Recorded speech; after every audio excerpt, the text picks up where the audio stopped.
É um aumento recorde, inclusive, muito destacado pelo IBGE no indicador que foi apresentado agora. Nós tivemos no acumulado do ano, então, esse avanço de 2,9%. E a agropecuária crescendo 15,1%. Nós tivemos aqui no Rio Grande do Sul mais uma estiagem no ano passado, segunda estiagem consecutiva e a terceira em 4 anos. Mas outros estados tiveram super safra e são estados muito fortes no agronegócio nacional. E isso acabou sustentando esse resultado positivo do país na agropecuária. É importante porque às vezes a gente fala muito, né, Chu e Rosane, sobre a estiagem do estado e depois acaba dizendo que como assim um crescimento recorde da agropecuária puxando o PIB. É importante dizer que tem outros estados que têm um peso muito grande, assim como o setor industrial do Rio Grande do Sul também é muito importante, mas tem outros parques industriais, São Paulo em especial, que, né, quando lá tem um desempenho positivo, acaba puxando o resultado nacional também. Falando em indústria, nós tivemos um crescimento de 1,6% na produção da indústria. É um crescimento baixo, é o menor entre os setores, tá? E fica abaixo, inclusive, do desempenho médio do PIB, porque a indústria, principalmente a indústria da transformação, tem tido muita dificuldade, muito receio de empresários e dificuldade de fazer investimentos para aumento de produção. E isso acaba tendo impacto muito grande num segmento específico que é chamado de bens de capital. O que é bens de capital? São as máquinas, é aquele investimento que uma indústria faz quando compra máquinas, se ela quer aumentar ou não a produção.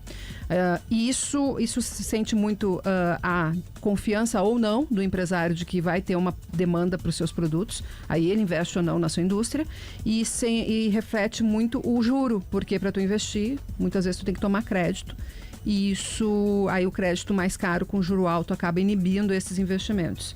Falando em investimentos, eu já vou fazendo o link. Isso aqui se reflete, por exemplo, na formação bruta de capital fixo, que é uma variável que entra dentro do cálculo do PIB. E ela caiu 3% em 2023, ou seja, queda no investimento privado.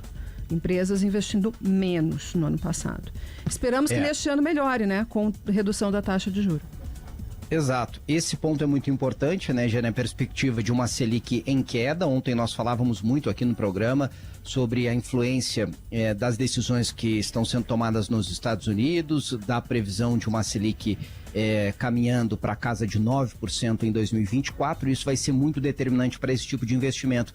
E tem uma outra questão que não tem um efeito imediato, mas os economistas, pelo menos os maiores entusiastas da reforma tributária, prometem que nos primeiros anos agora, a gente tem a regulamentação este ano, que isso já vai dar mais segurança jurídica e confiança para alguns setores, entre eles especialmente o da indústria, né, Jane? Vamos ver se isso nos números ao longo de 2024 vai se refletir mesmo. Porque daí tu tem uma certa previsibilidade para fazer os seus cálculos, os seus planejamentos, porque as empresas trabalham com planejamento para o trimestre seguinte, para o semestre seguinte, para o ano seguinte, para os 10 anos seguintes, né? Claro que são projeções que vão sendo calibradas a todo momento, dependendo de cada segmento, com frequências muito próximas, inclusive. Mas são projeções pelas quais a empresa usa para fazer os seus investimentos ou não.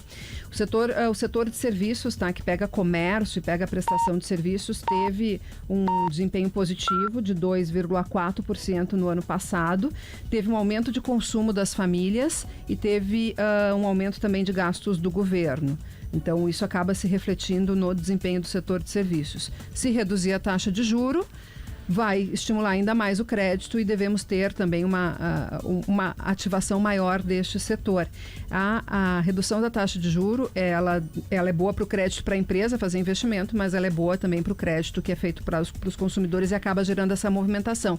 E se a indústria tiver uma recuperação, né, uma retomada mais consistente, também acaba gerando uma renda, porque a indústria paga bons salários, acaba gerando uma renda que depois é usada, é gasta no comércio. O mercado de trabalho está muito bem, ainda bem, né, porque ele é um reflexo, né, da economia, mas ele é um motor, né, da economia, e o mercado de trabalho está com taxas de desemprego caindo, está com renda subindo, e também o ganho real, o aumento do salário mínimo também, acima da inflação, também coloca mais renda no mercado, e o varejo está apostando nisso aí para termos um ano melhor.